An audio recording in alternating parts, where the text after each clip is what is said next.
مساء الهنا والسعادة، ازيكم يا حبايبي؟ عاملين ايه؟ يا رب تكونوا بخير. النهاردة ان شاء الله هنعمل مع بعض عيش الصواميل، عيش للسحور. حاجة كده بجد تحفة جدا زي ما انتوا شايفين. بدل ما تشتري الواحد ب5 جنيه، هاتي كيلو دقيق ب22 جنيه بس، وتعالي اعملي العظمة دي. هتعملي اكتر من 20 رغيف، بسم الله ما شاء الله اللهم بارك، كمية جميلة جدا جدا وهيوفر معاكي كمان. قبل ما ابدا الفيديو بشكر كل حبايبي اللي بيرفعوا لي على المنتدى، وبشكر كل اللي بيعمل لي لايك وبيكتب لي تعليق، جزاكم الله خير يا رب. دعواتكم ليا واخده دور برد جامد جدا، والمفروض ان الفيديو ده كان نزل من كام يوم، بس عشان كنت تعبانه ما كنتش عارفه ان انا صراحه اسجل عليه.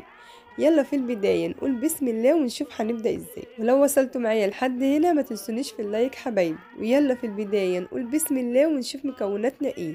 واول حاجة هنا معايا كوبايتين من المية. انا طبعا مستعملة النهاردة الكوباية اللي هي المعيارية. هاخد كوبايتين من المية، والمية يا ريت تكون دافية لان انتوا شايفين طبعا الجو دلوقتي ساقعة، فطبعا ما ينفعش ان احنا نستعمل مية باردة. وهنا حطيت كيس من الخميرة، وحطيت معلقتين من السكر، هحط معلقتين كمان او 3 لبن بودر. زي ما انتوا شايفين هيدينا طعم حلو جدا جدا. وبعد كده هنا جبت 4 معالق كده من الدقيق. طبعا كل ده هضربه كويس جدا، يبقى احنا حطينا المية وحطينا الخميرة والسكر و4 معالق من الدقيق. هقلب كويس جدا وهسيبهم كده لمدة 10 دقايق.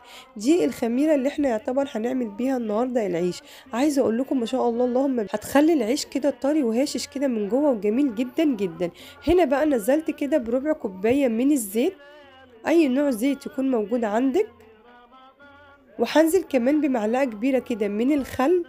هنزل بمعلقة كبيرة بيكنج باودر زي ما انتوا شايفين، عشان انا حطيت الخل وبعد كده حطيت بيكنج باودر، عمل معايا زي فوران كده في قلب الخميرة. هقلب كويس جدا، وكده يبقى فاضل لنا بس الدقيق. زي ما انتوا شايفين هنزل كده بحبة حبة كده من الدقيق. نعجنها بقى عجنة كويسة لان احنا بنعمل من غير عجان، احنا دلوقتي مش بنستعمل عجان. انا طبعا عجنتها كويس جدا وخدتها كمان على الرخامة. لو عندك معلقة زبدة كده حطيها في قلب العجين واعجنيها كده في حدود 7 دقايق او 10 دقايق على الرخامة. سبتها تخمر وما شاء الله اللهم بارك، كانت خمرت وبقت جميلة جدا جدا زي ما انتوا شايفين ما شاء الله هي هشة وجميلة جدا جدا. هنزلها بقى كده على الرخامة علشان بقى نقسمها كده مع بعض، هتطلع معانا كام كورة. وانا كده بالقطاعة دي كده وهقطع كده طبعا كور صغيرة بقى زي ما انتوا هتشوفوا معايا. طبعا الحجم ده بتاعكم انتوا، حابين ان انتوا تخلوها كبيرة حابين ان انتوا تخلوها صغيرة، طبعا ده في ايديكم. وهنا اللهم بارك عايزة اقول لكم والله ان طلعت معايا كتير جدا ما شاء الله الكور. يعني ما شاء الله عدينا ال20 رغيف من عيش الصايمين، وطلع معانا جميل جدا جدا اللهم بارك. بسم الله ما شاء الله العجينة طرية جدا وجميلة. هغطيها بقى كده وهاخد واحدة واحدة، علشان لو انا سبت كده العجينة من غير ما اغطيها هتشقق معانا ومش هنعرف ان احنا نفردها. طبعا حابة ان انت تفرديها بايدك افرديها، حابة ان انت تفرديها بالفرادة كده افرديها. انا طبعا هفرد زي ما انتوا شايفين كده. طبعا الحجم برضو انا اللي بتحكم لو فيه. انا عايزه القرصايه او انا عايزه الرغيف كبير هعمله طبعا هفرده، لو انا عايزاه يكون سميك شويه طبعا هصغره. زي ما انتوا شايفين هو الحجم ده اللي انا مشيت عليه وعملته. وهنا مولعه الفرن على درجه حراره 170. اول ما بيجيب معايا لون من تحت بولع الشوايه على طول. هنا طبعا انا حاطه ماده دهنيه كده، يعني حاجه بسيطه كده في قلب الصاج علشان العيش طبعا ما يلزقش مننا ولا حاجه. هعمل معاكم كمان واحد وبعد كده انا هكمل. عايزه اقول لكم بقى هنحط ايه على الوش. هنجيب حبه كده من اللبن، يعني في حدود ربع كوبايه من الحليب، وهننزل عليها كده بنص معلقه كده من النسكافيه، معلقه صغيره من الزيت، هنحط معلقه صغيره من السكر. بقلب كويس جدا كل الخليط ده، وهو ده اللي انا هدهن بيه الوجه. هنا انا هسيبه بقى لما يخمر كده لمده 10 دقايق في مكان دافي، وبعد كده ان شاء الله نشوفه مع بعض.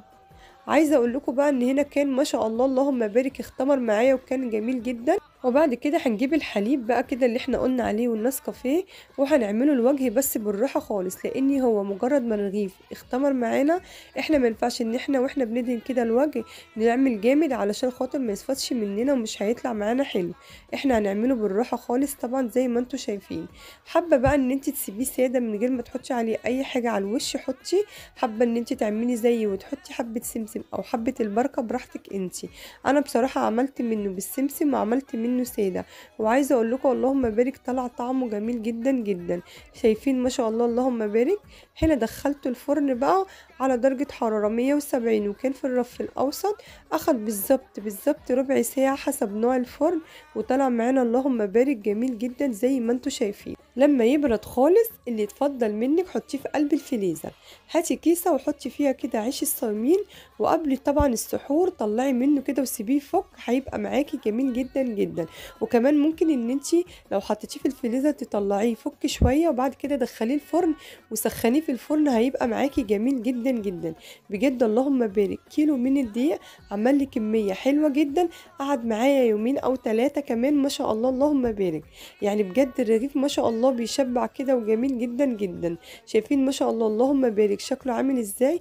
بجد تحفة جدا، وكان طعمه جميل جدا جدا. وبعدين كان عندي بقى لانشون هنا كده، وكان عندي جبنة تركي، وحطيت شوية مخلل كده جنبهم، وكمان قليت بيضتين لاني انا عندي ولادي في السحور مش بياكلوا بيض كتير. فطبعا انا قليت بيضتين كده بس، قلت علشان خاطر ايه ما يفضلش منه ويترمى حرام. وكان عندي كمان زبادي في التلاجة، لاني انا كنت اليومين اللي فاتوا كنت تعبانة وبصراحة ما عملتش. فكان عندي برضو الزبادي كده في التلاجة، ورحت مطلعة بقى. عايزة اقول لكم ما شاء الله بجد جميل جدا جدا. اللهم بارك. وقلت لهم يلا بقى، والعيش سخن كده بألف هنا وشفا، يلا بقى سحروا بالمرة. عايزه اقول لكم بجد كان جميل جدا. وكمان اللي فرحني اكتر ان انا لقيته بيتفتح كده زي ما انتوا شايفين. يعني لو حابه ان انت تعملي سندوتش وعندك اطفال والله هيبقى معاكي جميل جدا جدا. انا عايزه اقول لكم ان كان مالك فرحان جدا بيه. كنت بحشوله بقى كده وكنت بديهوله، طعمه عامل زي القرص، ومنه طبعا محشي من جوه، فكان طعمه حلو جدا. وكمان عايزه اقول لكم ان انتوا هترتاحوا جدا لما تعملوا بقى كده زي السندوتش كده وتدوه كده لو عندكم اطفال صغيره كده زي مالك. اللهم بارك طعمه حلو جدا. وكمان لما تحشيه بجد بيبقى طعمه تحفه. وزي ما انتوا شايفين ده بيكون فيديو النهارده، فيديو سهل وبسيط. يا رب فيديو النهارده يعجبكم. اشوفكم في فيديو جديد ووصفه جديده، والسلام عليكم ورحمه الله وبركاته.